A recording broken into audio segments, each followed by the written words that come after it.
नमस्कार। आज हम बात कर रहे हैं हिंदी साहित्य के एक और कृष्ण भक्त की, जिन्हें आप एक अलग नाम से जानते हैं। हम सबसे पहले उनका पूरा नाम बताते हैं, सैयद इब्राहिम। सैयद इब्राहिम के नाम से यह साहित्यकार बहुत अधिक नहीं जाने जाते। ये कृष्ण भक्त कवि हैं और एक बहुत सीधे और सरल और अपने नाम की ही तरह मधुर रचनाएं रचने वाले ये कवि हैं, रस खान, रस की खान। और इनके काव्य से इनके नाम की सार्थकता भी स्पष्ट होती है। मित्रों, रस खान का जन्म 1533 में और मिश्र बंधुओं के अनुसार 1548 में उत्तर प्रदेश के हरदोई जिले के एक छोटे से पिहाई गांव में माना जाता है। कुछ लोगों का मानना है कि इनका जन्म दिल्ली के शाही परिवार में, शाही पठान परिवार में इनका जन्म हुआ। ये जागीरदार थे, इसलिए इनका पालन पोषण जो है बड़े रईसी ढंग से हुआ। और यही कारण रहा कि इनके साहित्य में वो अभिजात्य जो है, वो जो एक तरह से जीवन की परिपूर्णता है, वो इनके साहित्य में दिखाई देती है।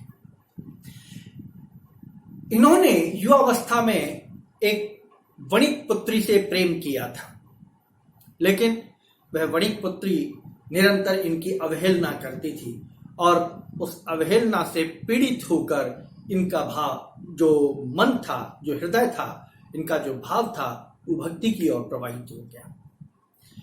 कुछ लोगों का कहना है कि अक्सर लोग कहा करते थे कि अगर भक्ति करनी है तो ऐसे करो जैसे रसखान उस वणिक पुत्री से करता है।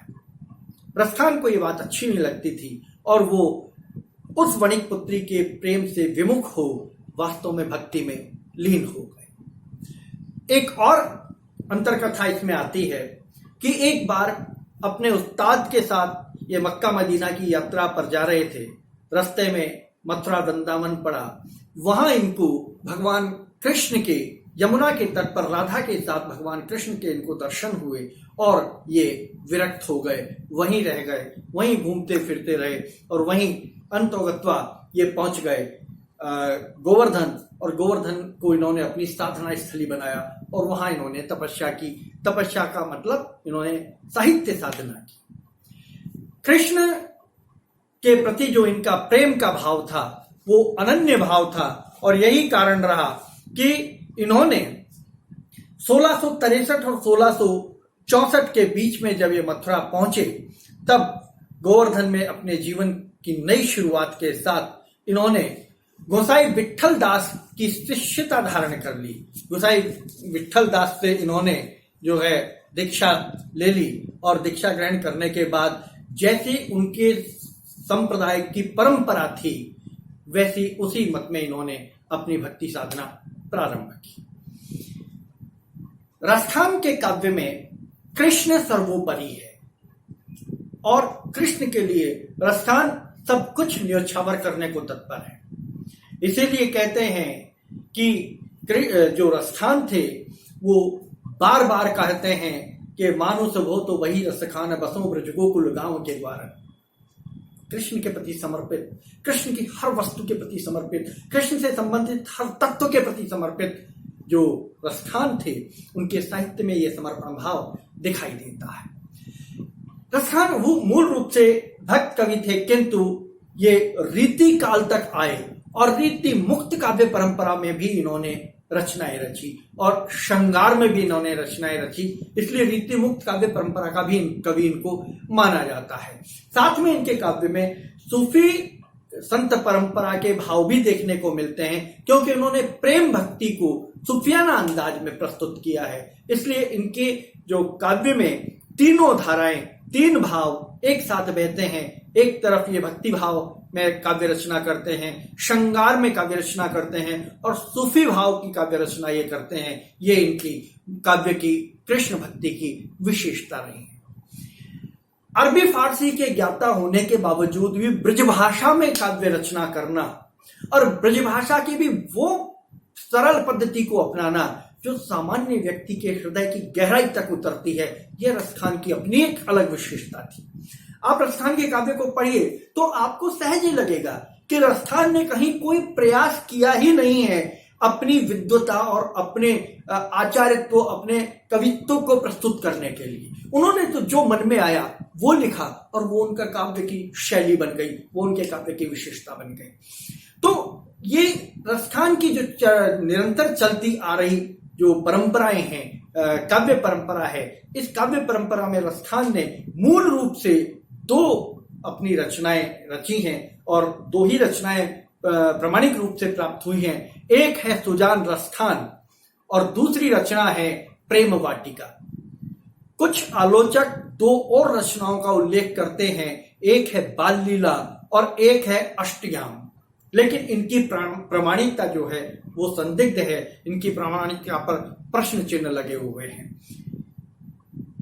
संवत 1628 ईस्वी में रसखान जी का स्वर्गवास हो गया मथुरा में। कुछ लोगों का मानना है कि उस समय सांप्रदायिक अत्याचार, सांप्रदायिक आक्रमण बहुत होते थे और उसी आक्रमण में एक बार रसखान जी उसकी चपेट में आ गए और उनकी हत्या कर दी गई।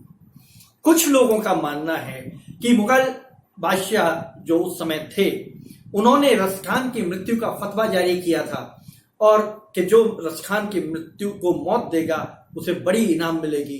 तो वहां से कुछ लोग रसखान को खोजते खोजते वृंदावन तक आए और गोवर्धन में आके रसखान को पकड़ लिया। रसखान को कहा कि हम आपको मारने आए हैं। रसखान ने कहा बहुत बढ़िया बात है, बहुत अच्छी बात है, इससे अच्छी बात और क्या हो सकती है, पर मेरी एक इल्तिजा है आपसे, मेरी एक दरख्वास्त है आपसे, मेरी एक प्रार्थना है आपसे कि मौत मेरे तरीके से, मेरी इच्छा के अनुसार मुझे दी जाए। मेरा एक एक अंग काटकर इस ब्रज की माटी में मिलाया जाए। मेरी एक बार में हत्या नहीं की जाए, पहले मेरी अंगुलियां काटी जाए, फिर मेरे हाथ के टुकड़े किए जाए, फिर दूसरे हाथ के टुकड़े किए जाए और इस तरीके से जब आप मेरी हत्या करेंगे तो मुझे बड़ा आनंद मिलेगा। जो हत्या करने वाले थे, हत्यारे जो आए थे, वो बड़े अचंभित और भयभीत हो गए। उन्होंने कहा ऐसा तो पहली बार ही देखने को मिला है कि कोई अपनी मृत्यु का ऐसा तरीका भी चुन सकता है। उन्होंने कहा कि आप ऐसा क्यों चाहते हैं? तब रसखान ने बहुत सुंदर जवाब दिया।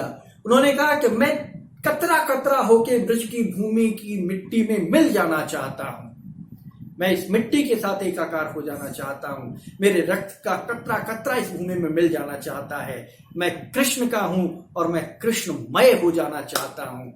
मित्रों, कहते हैं कि उनकी अंतिम इच्छा के अनुसार ही उन हत्यारों ने रसखान को मौत के घाट उतारा, लेकिन वो जानते नहीं थे कि उनकी मृत्यु हुई नहीं है, रसखान की मृत्यु हुई नहीं, ये वो हत्यारे नहीं जानते थे।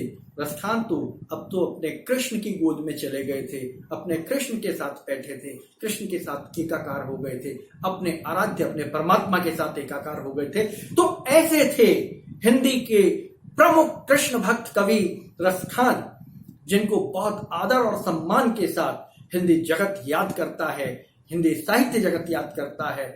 और आज की इस विकट परिस्थिति में जहां संप्रदाय के नाम पर, जाति के नाम पर हम एक दूसरे को बांटते हैं, रहीम और रसखान दो ऐसे उदाहरण हैं जो हमारे समाज को सांप्रदायिक इस जो विभीषिका है इससे मुक्ति दिलाने में सहायक सिद्ध हो सकते हैं। हमें एक बार उनका स्मरण करना चाहिए और उन्हें नमन करना चाहिए। नमस्कार।